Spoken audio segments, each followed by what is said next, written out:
If you ever see a face that looks too perfect, run. Don't admire it. Don't speak to it. Don't even look at it for too long. Because I did, and I swear to you, it wasn't human. It all began in the winter of 2018, when I was still living with my mother in that old two-story house at the edge of town. My father had left years earlier, so it was just the two of us. She was quiet, distant, always humming the same tune when she cooked. At night, the house felt too big, like the walls themselves were holding secrets. That month, the news was everywhere. A famous supermodel had gone missing. Her face was on every channel, every newspaper, every billboard. Everyone was talking about it. Beautiful, flawless, untouchable, and now vanished without a trace. I didn't think much of it. People disappear all the time. But my mother, she lingered on the story. She'd stare at the TV when the news played her pictures. Sometimes I'd catch her smiling an odd, knowing little smile. The first strange thing happened at dinner. I came down to the kitchen one night, and she had set the table. 2 plates, 2 glasses. But we were alone, just the two of us. "Mom," I asked, "who's the other plate for?" She didn't look up from her food. "She'll be here soon," she said softly.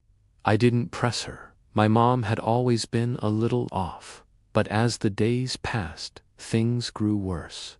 At night, I'd hear noises, dragging sounds, like something heavy being pulled across the floor. Sometimes faint scratching at the walls. Once, I swore I heard someone crying in the bathroom, though when I checked, the room was empty. The mirrors started to bother me, too. My reflection felt delayed, like it lingered a second too long after I moved. Once, brushing my teeth, I thought I saw a second shadow standing just behind me, but when I turned, there was nothing. Still, I told myself it was stress, lack of sleep, my imagination, until the night she arrived. The knock was soft but deliberate. My mother rushed to the door before I could even stand. When she opened it, I saw her, the woman from the missing posters, the flawless supermodel. But she didn't look like the photos. Not exactly. She was taller, thinner, her movements too smooth, her smile stretched wider than natural. Her skin looked polished, like porcelain, and her eyes, they didn't blink. My mother greeted her like an old friend. She even pulled out the chair at the dinner table, the one she had set aside.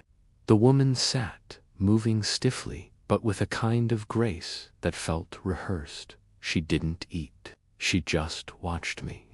That night, I couldn't sleep. Every creak of the house made me flinch.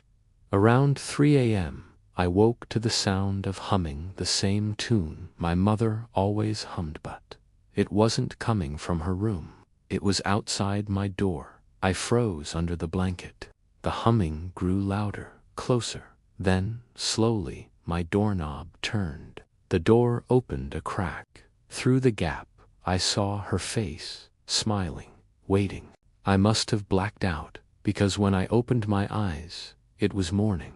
The door was shut. My mother was making breakfast like nothing had happened. But the woman was still there, sitting at the table, watching, always watching. From that day on, she never left. My mother acted like it was normal. She cooked for her, talked to her, even laughed with her. But the woman never spoke, not to my mother, not to me. Just silence, just that smile. And then the house began to change. The peeling wallpaper smoothed itself overnight, gleaming like polished porcelain. The cracks in the walls disappeared, but not naturally. It was like the house was being remade into something flawless. The mirrors became unbearable. They no longer reflected reality. Sometimes, when I looked, I saw her standing beside me, even when she wasn't there. Sometimes my own reflection smiled when I didn't. One night, I heard my mother humming again. I went to the kitchen, and my blood ran cold. The woman was standing right behind her, mirroring every single movement. When my mother stirred the pot, the woman stirred an invisible one in the air. I screamed, but my mother spun on me, furious. Don't you see? She's teaching me. She's showing us how to be perfect. Perfect. That word had become poison. Every time my mother said it, it felt like something inside her slipped further away. The next night, I tried to confront her. When she appeared at the door again, I stood in front of her and demanded, "What do you want from us?" For the first time, she moved. Slowly, she tilted her head, her smile stretching wider, impossibly wide. Then she spoke, her voice soft, breathless, almost too sweet. "Your face, it's almost ready." I stumbled back. My mother hissed at me to be grateful. She's giving us a gift. That night, I dreamt of faces, endless faces, all flawless, all smiling, rows and rows of them, hanging in the darkness like masks. Some were cracked, others incomplete, but all stared at me. When woke up, my cheeks were burnt. I screamed. My mother rushed in but didn't comfort me. Instead, she touched the blood gently and whispered, "She's making you beautiful." The days blurred after that. I stopped eating, stopped sleeping. The flawless woman never left my side. At night, she'd stand at the foot of my bed, watching. Her smile never faltered. Then came the final night. The air was heavy, choking. My mother lit candles all around the living room, humming that tune again. The flawless woman stood in the center, waiting. My mother pulled me toward her, whispering, "It's time." I tried to pull away, but my mother's grip was iron. The woman leaned close, her porcelain skin gleaming in the candlelight. "Your face," she breathed. "It's perfect now." I screamed, kicking, clawing, but it was useless. My mother held me down. The flawless woman raised her hand and pressed it against my face. Her fingers were cold, sharp, almost like glass. And then everything went dark. When I opened my eyes, I was outside, lying on the frozen ground. The house was silent, the windows dark. My face burned, but when I touched it, there were no wounds, no blood, just smooth skin. I stumbled to my feet and looked back at the house. For a moment, I saw her in the window, smiling, watching. My mother stood beside her, humming that same endless tune.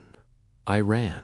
I never went back. But sometimes, when I pass a billboard, or a magazine stand, or even scroll online, I see her face, that same flawless smile, that same porcelain skin, and I swear, sometimes the face in the photo looks just a little bit more like mine.